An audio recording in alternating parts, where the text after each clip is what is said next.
Bonjour à toutes et à tous et bienvenue pour un nouveau numéro de Metal Missile and Plastic Gun. Bon, voici la quatrième édition de la série d'Ixor. Bon, il y en a peut-être certains qui en ont un peu assez, mais c'est pas grave, c'est fini. Moi, je me suis fait plaisir. Je pense que malgré tout que ceux qui ne connaissaient pas ont découvert avec quand même un certain amusement. Et puis, il fallait terminer en beauté par la pièce quasiment maîtresse de cette collection, à savoir le Dol Gillan, plus connu sous nos latitudes sous le nom de cabine de transit dans l'espace. Comme d'habitude, une traduction adéquate et vraiment pensée et réfléchie. Et vive la traduction française. Comme le boîtage précédent, sauf pour le Galvion Tank, on a la séparation des couleurs, c'est-à-dire blanc et noir, et puis les petits carrés pour indiquer la technologie sur le haut.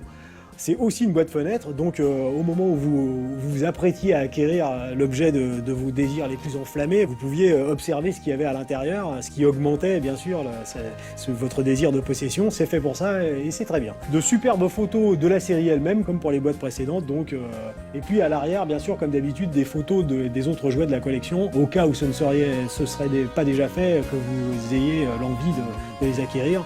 Ça marche bien, je suis là pour en témoigner. Donc nous allons ouvrir la bête. J'ouvre. Voilà. Alors, comme d'habitude, du calage en polystyrène, comme le veut la belle époque. Ici, les petits accessoires. Des disques, nous allons voir tout à l'heure pourquoi. Et puis, des petites versions de Siberian, de Roller Sky et du Galvion Tank, c'est-à-dire Volotox. J'ai toujours du mal, mais chez nous, c'était ça. Alors, je vais commencer par la partie soucoupe. Et voilà, Dol le dragon, connu chez nous sous le nom de Morox. Là aussi, l'adaptation française. Bravo, chapeau bas, messieurs. Donc, l'explication est la suivante. Au cours de sa mission et de sa guerre contre les Cerex, Ixor a besoin de tout son arsenal pour pouvoir frapper juste et vaincre sans appel.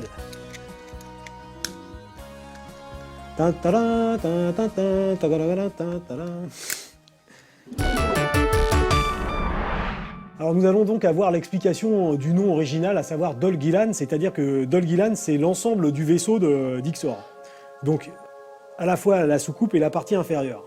La soucoupe est très très intéressante parce qu'elle ne lance pas de missiles, elle lance des disques, ce qui est parfois attrayant. Donc vous soulevez le petit couvercle ici, c'est un système qui était assez utilisé à cette époque et aussi dans pas mal de jouets américains.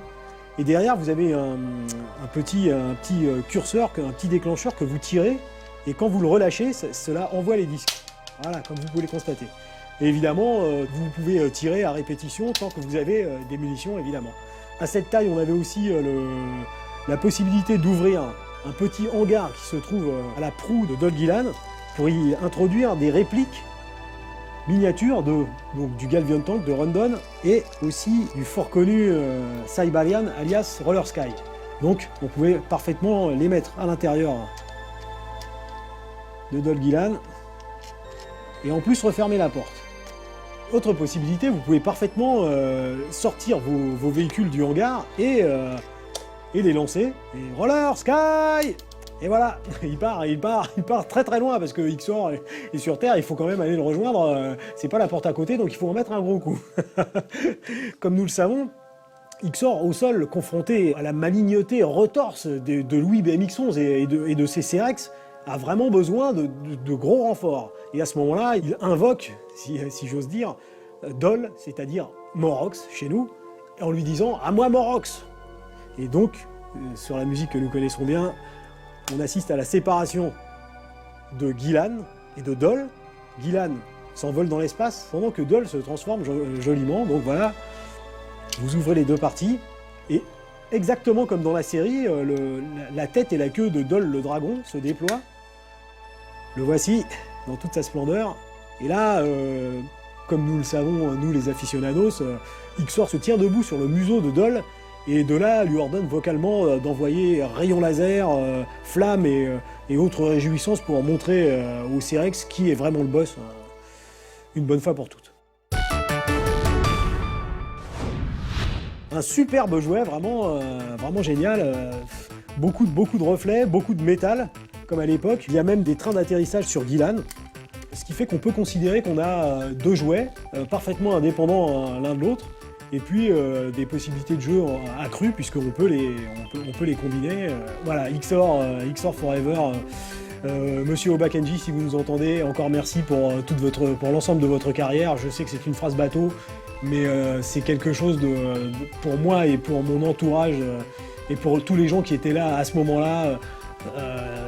XOR, Space Sheriff Gavan, ça a été quelque chose d'extrêmement marquant à la télé française, le départ du tokusatsu en France, qui a ensuite amené Bioman et tout ce qu'on connaît. Mais on n'avait jamais vu ça à la télé française, et c'était vraiment un choc, quelque chose qu'on ne peut pas oublier. Voilà, une fois de plus, vous en avez eu la démonstration, les jouets sont quelque chose de beaucoup trop sérieux pour être laissés aux enfants.